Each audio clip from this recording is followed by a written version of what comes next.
Welcome back, and as promised, let's keep our focus on flooding. The world lost $2.9 trillion in 20 years due to extreme weather, and that's according to the latest figure from the United Nations Office for Disaster Risk Reduction. Between 1998 and 2017, more than 1.3 million people lost their lives and 4.4 billion people were injured. Floods and storms are the two most frequently occurring disasters. Our correspondent Ayola Kasim in the next report looks at the economic impact of these natural occurrences.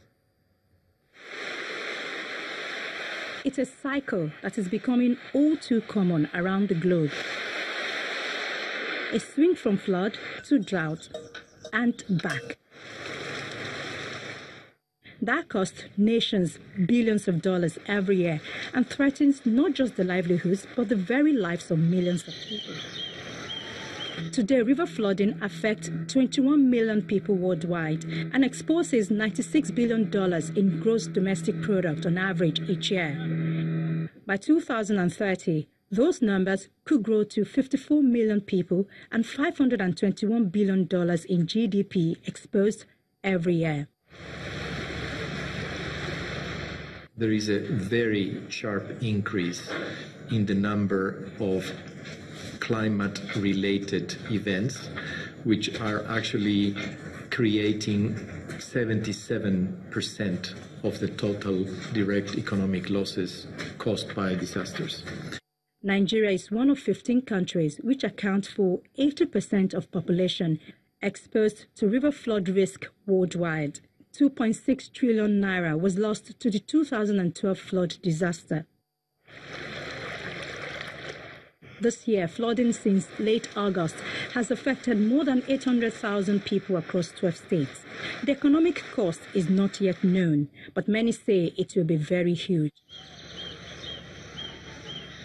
Unfortunately, when the crisis is over, most people go back to their everyday lives, leaving the experience behind. We really need to have some disaster risk reduction and disaster risk mitigation, that is adaptation for the short term. For 5 to 10 year period, poor people in poor countries do not have 20 years, 30 years, 40 years. Most of those children will be dead. This is what is going to happen. Either they will be dead because of the catastrophe itself, or they'll be dead because of the prevailing persistent effect of malnutrition that comes along with these catastrophes, with the droughts.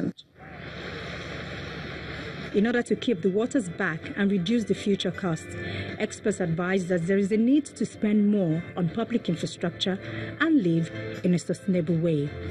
Ayola Kasim reporting for Channels Television News. Joining me to give some more perspective on this issue is an enviro strategist, Dr. Paul Abolo. I want to thank you so much indeed for coming on the news at 10. Now, most of the time, our reaction to disaster, as we just watched now, is to rehabilitate and to resettle people. But can we put an actual cost to these devastations that were recorded in Nigeria? Yes. Previously, we had an estimate of 2.5 trillion.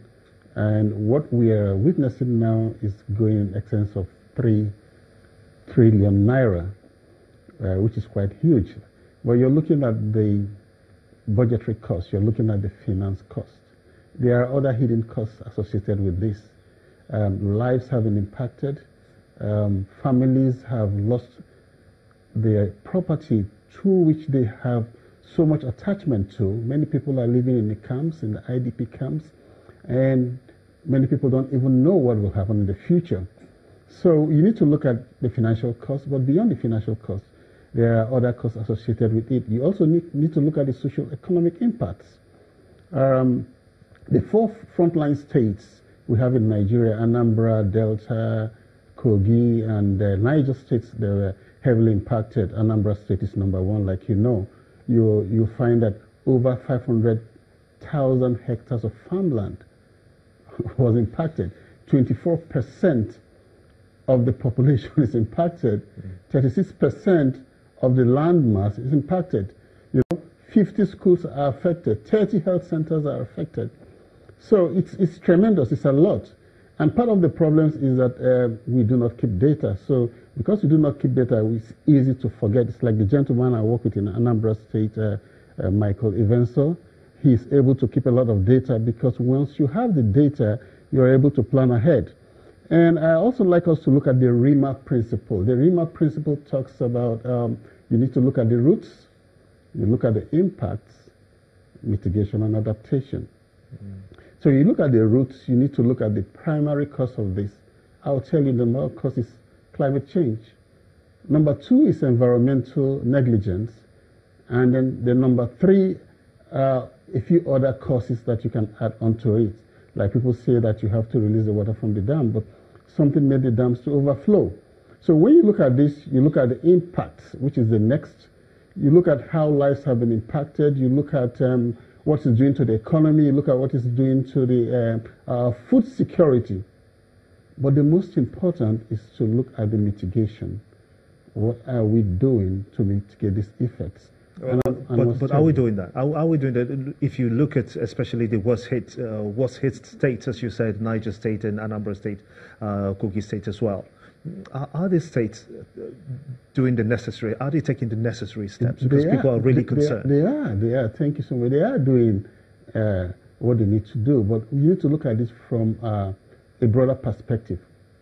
Look at the climate change impact. The polluter pays. Somebody primarily caused this.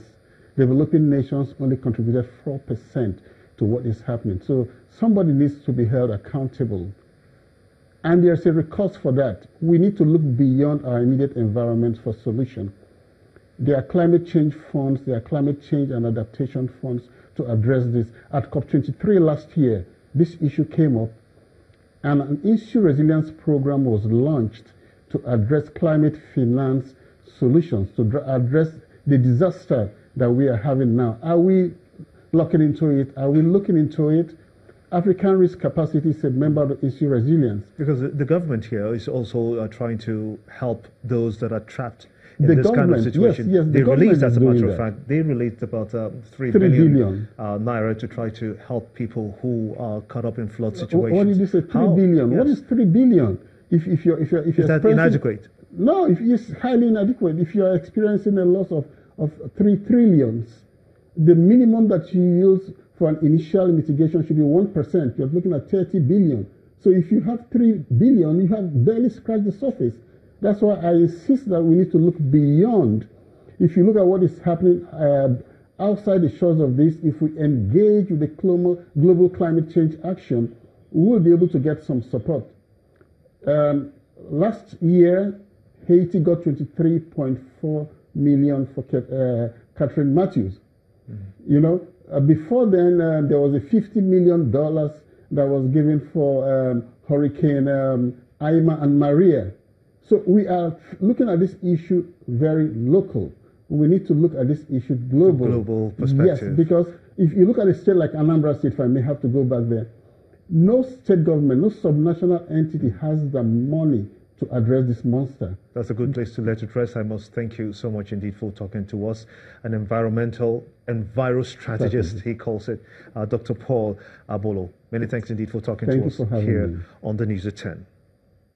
The rate of drug abuse among Nigerian youths and adolescents has continued to attract a collaborative effort towards ending the scourge, or at least bringing it to its barest minimum. Worried by this trend, members of the Anglican Youth Fellowship of Nigeria, Diocese of Lagos, embarked on a road walk to sensitize the public and vulnerable segment against the effect of non-medical use of drugs, as well as calling for a holistic approach to dealing with the problem. The sensitization was held alongside the Arise for Women Walk for Life. That is not use. The non-medical use of prescription drugs is a major threat to public health and all forms of development globally.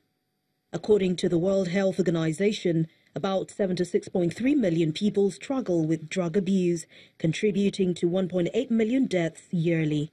A 2018 report of the United Nations Office on Drugs and Crime shows that youth within the range of 10 and 29 years are more involved in this deadly act. The recent ban on the sales of cough syrups containing codeine across the country is a sad reflection of the alarming state of drug addiction in Nigeria.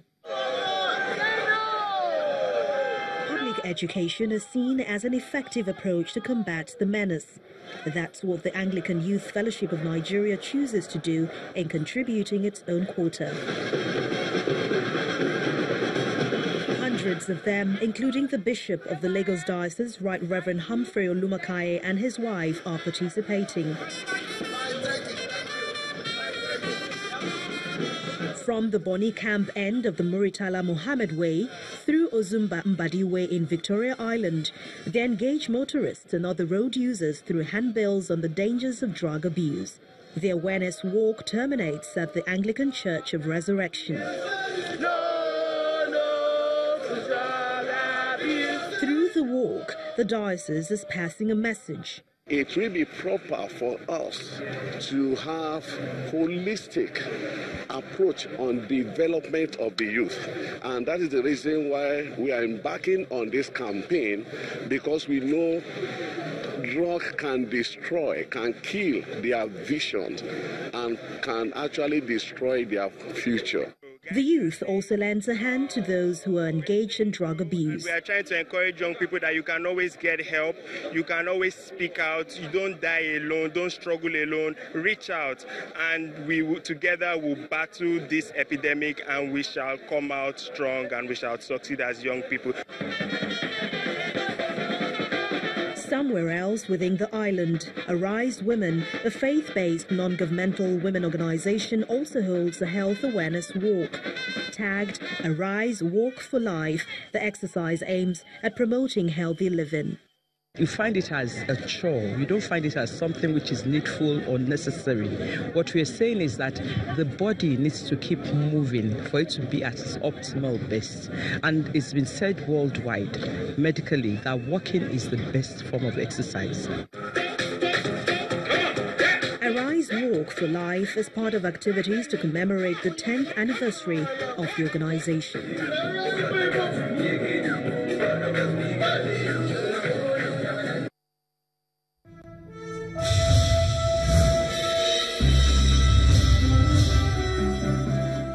Welcome to Business News. Research and advisory firm Financial Derivatives Company says it expects Nigeria's inflation to increase to 11.5% for the month of September. According to the company, the rise in inflation numbers will be driven by higher food prices due to the impact of the recent floods in the Middle East region, as well as the herdsman crisis which has affected the country's agriculture output. The International Monetary Fund says its members have pledged to refrain from competitive currency devaluations. This agreement is coming as U.S. Treasury Secretary Steve renewed his concern over the weakening Chinese yuan against the dollar. In a communique issued by the IMF Steering Committee, the member countries also agreed to chart new ways to improve the World Trade Organization in order to reduce trade disputes.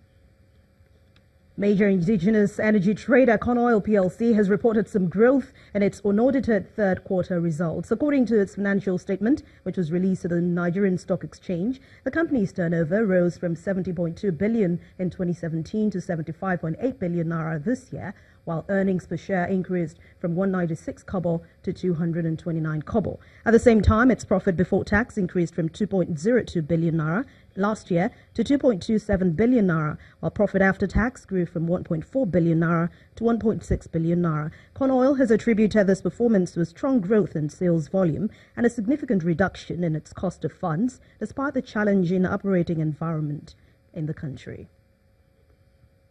And that's Business News for tonight. Thank you so much for watching. I'm Anne Iwawade. Back to you again.